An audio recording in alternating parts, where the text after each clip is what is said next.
వీక్షకులందరికీ నమస్కారం. కుంభమేళా 2025వ సంవత్సరంలో మొదటి నెలలో వస్తూ ఉన్నటువంటి అతి పెద్ద హిందూ పండగగా మనం దీన్ని చెప్పుకోవచ్చును. కానీ చాలామంది మనలో అంటే కుంభమేళా అనగానే మనకి నాగసాధువులు కనబడతారు, అలాగే ప్రయాగ్రాజ్లో జరుగుతూ ఉన్నది, భారీ సెట్టింగులు కనబడుతూ ఉన్నాయి. చాలామంది మనలో కూడా మన ఉభయ తెలుగు రాష్ట్రాల నుండి కుంభమేళాకి వెళ్ళేటువంటి వాళ్ళు చాలామంది ఉన్నారు. నిజానికి కొన్ని కోట్ల మంది 40 కోట్ల మందికి పైగా ఈ కుంభమేళాలో పాల్గొంటారు అని చెప్పి అధికారికంగా వినిపిస్తూ ఉన్నటువంటి మాటలు. అయితే ఇంత పెద్ద ఉత్సవానికి చాలామందికి రీజన్ తెలియదు. అంటే చాలామంది మనలో కుంభమేళానికి వెళ్తున్నాం, మేము స్నానం చేద్దాం అనుకుంటున్నాము, ప్రయాగలో స్నానం చేస్తాము, దాని తర్వాత గయ వెళ్తాము, దాని తర్వాత కాశీ వెళ్తాము, ఇవన్నీ చెప్తారు.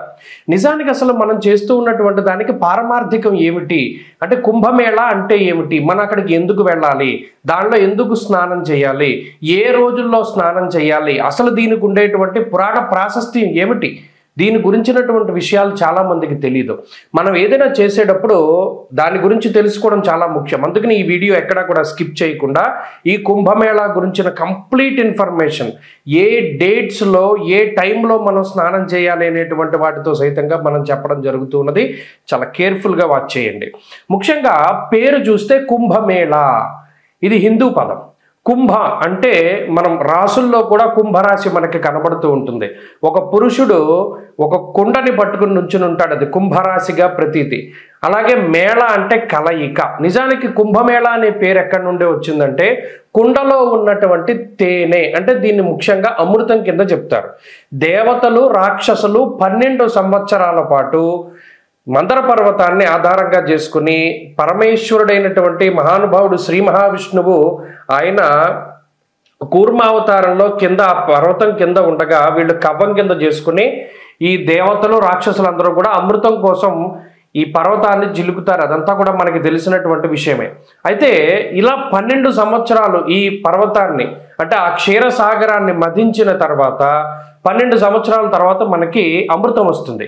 ఈ వచ్చినటువంటి అమృతాన్ని ఎవరు తీసుకోవాలి అనేటువంటి ఈ తోపులాట్లో ఆ కుండలో ఉన్నటువంటి ఆ అమృతము 4 చినుకులు, అంటే చిన్న చిన్నవి 4 ప్రాంతాల్లో పడతాయి భారతదేశంలో. ఆ 4 ప్రాంతాలే ప్రయాగ్రాజ్, ఉజ్జయిని, అలాగే నాసిక్లో ఉన్నటువంటి త్రయంబకేశ్వర్, ఇక 4వది హరిద్వార్. మీరు ఎప్పుడైనా చూడండి కుంభమేళాలు జరిగినప్పుడు ఈ 4 ప్రాంతాల్లోనే జరుగుతాయి. దానికి కారణం ఇది. ఆ అమృతం, ఆ కుండ ఏదైతే మహానుభావుడైనటువంటి శ్రీ మహావిష్ణు స్వరూపంలో ఆయన ధన్వంతరి తీసుకొచ్చినటువంటి అమృత కలశం ఉన్నదో దానిలో నుంచి 4 బిందువులు పడ్డాయి భారతదేశంలో ఈ 4 ప్రాంతాల్లో. అందుకనే ఈ 4 ప్రాంతాల్లోనూ కుంభమేళా అనేటువంటిది నిర్వహిస్తారు. ఫస్ట్ ఆఫ్ ఆల్ ఈ పాయింట్ మనం గుర్తుపెట్టుకోవాలి. ఇక రెండవది, ఎప్పుడెప్పుడు జరుగుతాయండి కుంభమేళా అంటే ప్రతి కుంభమేళా అంటే ఇందులో మనం ఒకటి గుర్తుపెట్టుకోవాలి, 12 సంవత్సరాలకి ఒకసారి కుంభమేళా జరుగుతుంది. అయితే ఇది ఎలా జరుగుతుంది, కాల నిర్ణయం 12 సంవత్సరాలు. ఇప్పుడు మనం గురుని బట్టే మనం పుష్కరాలు వస్తూ ఉన్నాయి. గురుని బట్టి ఎందుకు వస్తాయి పుష్కరాలు, అది కూడా మనం ఆలోచించాలి. మనం గుడ్డిగా వెళ్ళిపోకూడదు. ఓకే గురుని బట్టి పుష్కరాలు వస్తాయి అంటే ఎందుకు వస్తాయి, ఇక్కడ దేవగురుడైనటువంటి బృహస్పతికి సంబంధించినటువంటి మానము ఒకటి ఉన్నది, అంటే కొలత. బారుహస్పత్య మానము అన్నాం. ఇప్పుడు మనం ఉన్నాము చాంద్రమానాన్ని అనుసరిస్తాం. సౌరమానం ఒకటి ఉంటుంది, బారుహస్పత్య మానం ఒకటి ఉంటుంది. ఇలా కాలానికి ఉండేటువంటి కొలమానాలు ఒక్కొక్క గ్రహాన్ని ఆధారంగా చేసుకుని ఒక్కొక్కటి ఉంటూ ఉంటాయి.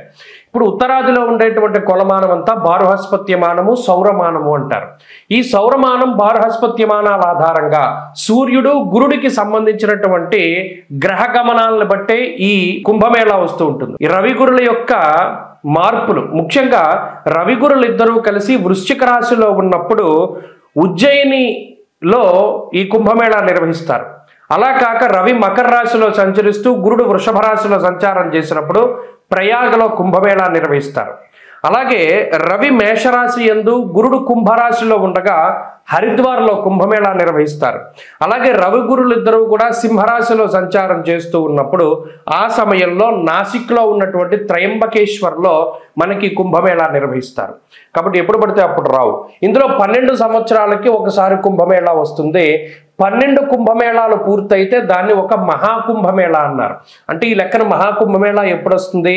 12లో 144 సంవత్సరాలకే ఒక్కసారి మాత్రమే మహాకుంభమేళా వస్తుంది.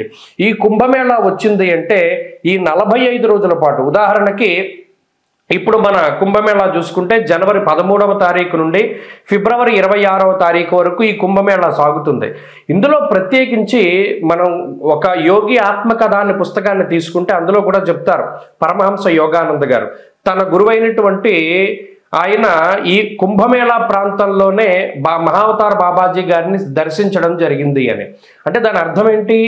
సిద్ధులు, యోగులు, మునులు, ఋషులు, కంటికి కనబడనటువంటి శరీరాలతో తిరుగుతూ ఉండేటువంటి వారు, తేజస్వరూపులు, దేవతలు, యక్షులు, కిన్నెరలు, కింపురుషులు, గంధర్వులు ఎవరైతే ఉన్నారో వారందరూ కూడా ఈ కుంభమేళాలో స్నానం ఆచరిస్తారు.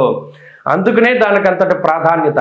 మరి ఇంతమంది మహానుభావులు స్నానం చేస్తూ ఉంటే అందులో కూడా మనం ఆ సమయంలో స్నానం చేయడం ద్వారా ఈ శరీరాన్ని అంటిపెట్టుకున్నటువంటి పాపరాశి అంతా దగ్ధమైపోతుంది అన్నాడు. ఇంకా అంతకు మించి మానవ జన్మకి కావాల్సింది ఏముంది? అందుకనే అంత కోట్ల మంది, ఎందుకంటే జీవితంలో ఈ ఉరుకు పరుగుల జీవితంలో ఏదైనా పుణ్య కార్యక్రమం చేయడానికి సమయం దొరకదు. ఒక్క మునక వేస్తే నీ పాపాలు తీసేస్తావని చెప్పినప్పుడు ఇన్ని కోట్ల మంది అందుకని పరిగెడుతున్నారు. సరే, మన ఉభయ తెలుగు రాష్ట్రాల నుండి వెళ్ళేటువంటి వారికి ఇంత అవగాహన లేదు కాబట్టి వారికి కొన్ని ముఖ్యమైనటువంటి రోజులు చెప్పాలి అనేటువంటి బుద్ధి నాకు భగవంతుడు ఇచ్చాడు. అందువల్లనే ఈ డేట్స్ మీరు ఎక్కడైనా నోట్ చేసుకోండి. ఈ రోజులు చాలా ఇంపార్టెంట్. అందులో మొట్టమొదటిది పుష్య పూర్ణిమ, అనగా జనవరి 13వ తారీఖు. ఆ రోజుతోటే ప్రారంభమవుతాయి ఈ కుంభమేళా అంతా కూడాను. పుష్య పూర్ణిమ అది మొట్టమొదటి రోజు. దాని తర్వాత సంక్రాంతి, దాని తర్వాత రోజే మకర సంక్రమణం జరుగుతుంది. అంటే 13, 14 కూడా చాలా ఇంపార్టెంట్ డేట్స్. ఆ తర్వాత మౌని అమావాస్య, పుష్యమాసంలో వచ్చేటువంటి అమావాస్య జనవరి 29వ తారీఖు, అది కూడా చాలా ముఖ్యమైనటువంటి రోజు. ఆ తర్వాత వసంత పంచమి, మాఘమాసంలో వచ్చేటువంటి పంచమి తిథి, సరస్వతి అమ్మవారి పుట్టినరోజుగా చెప్తారు. ఆ రోజున ఫిబ్రవరి 3వ తారీఖు చాలా ముఖ్యమైనటువంటి రోజు. అలాగే మాఘ పూర్ణిమ చాలా విశేషమైనటువంటి రోజు. మాఘ పూర్ణిమ ఫిబ్రవరి 12వ తారీఖు, అది కూడా చాలా ముఖ్యమైనటువంటిది. మహాశివరాత్రి ఫిబ్రవరి 26వ తారీఖు తోటి ఈ కుంభమేళా పూర్తవుతుంది. మహాశివరాత్రి అతి ముఖ్యమైనటువంటి రోజు. ఆ రోజుతోటి కుంభమేళా ముగుస్తుంది. కాబట్టి ఇవి చాలా ముఖ్యమైనటువంటి డేట్స్. ఎవరైనా మన వాళ్ళు నిజానికి కుంభమేళాలో పాల్గొనడమే చాలా అదృష్టం. కానీ ఈ ముఖ్యమైనటువంటి రోజుల్లో వెళ్ళడం ద్వారా ఇంకో విషయాన్ని గుర్తుపెట్టుకోవాలి. ఇదే రోజుల్లో ఉత్తరాదిలో ఉండేటువంటి కోటాను కోట్ల మంది, లక్షల్లో కాదు కోట్లలో జనం మంది స్నానం చేస్తారు. కాబట్టి అది కూడా మనం దృష్టిలో పెట్టుకోవాలి. సాధ్యమైనంత వరకు ఒకవేళ ఎవరైనా చాలా ప్రశాంతమైన వాతావరణంలో వెళ్ళాలి అనుకున్న వాళ్ళు ఈ డేట్స్ అన్నిటిని అవాయిడ్ చేసుకోవాలి. చేసుకుంటే అక్కడ కొద్దిగా రష్ తగ్గుగా ఉంటుంది. ఈ డేట్స్ ఏవైతే నేను ముఖ్యంగా చెప్పానో అందులో విపరీతమైనటువంటి క్రౌడ్ ఉంటుంది. కాబట్టి చాలా జాగ్రత్తగా అందరూ కూడా వెళ్ళి రండి. ఏదైనా సరే ఆ ముఖ్యమైన రోజుల్లో అయినా మామూలు రోజుల్లో అయినా ఏదైనా కుంభమేళా ఒకటే, అదే నీరు, ప్రతిరోజు అదే స్నానం, అదే సంకల్పం. ఇక్కడ ముఖ్యమైనటువంటిది ఏంటి అంటే అఘమర్షణ స్నానం చేయాలి, మలమర్షణ స్నానం చేయకూడదు. అంటే ఉత్త శరీరంలో ఉండేటువంటి మలాన్ని, అంటే ఈ మట్టిని వీటిని క్లీన్ చేసుకోవడానికి స్నానం చేయకూడదు. అక్కడ అఘమర్షణ స్నానం చేయాలి, అంటే మనలో ఉండేటువంటి పాపాలను పోగొట్టుకోవడానికి చేయాలి. అలా ఎలా చేయాలండి అంటే సంకల్పం ఉంటుంది. ప్రయాగలో స్నానం చేయడానికి సంకల్పం ఉంటుంది. ఆ సంకల్పం చెప్పుకొని మన జన్మ ప్రభృతి ఏ తక్షణ పర్యంతం సంకల్పాలు చెప్పేటువంటి బ్రాహ్మణులు ఉంటారు. కాబట్టి వారి దగ్గరికి వెళ్ళి చక్కగా సంకల్పం చెప్పి స్నానం చేయండి. దాన్ని అఘమర్షణ స్నానం అంటారు. ఆ స్నానం ద్వారా కుంభమేళాలో ఈ శరీరాన్ని భగవంతుడిచ్చినందుకు, ఈ శరీరంతోనే కాకుండా గత జన్మల్లో చేసినటువంటి సంచిత ఆగామి ప్రారబ్ధ కర్మలన్నింటినీ కూడా పోగొట్టుకోవడానికి ఇదొక అద్భుతమైనటువంటి అవకాశం. స్వస్తి.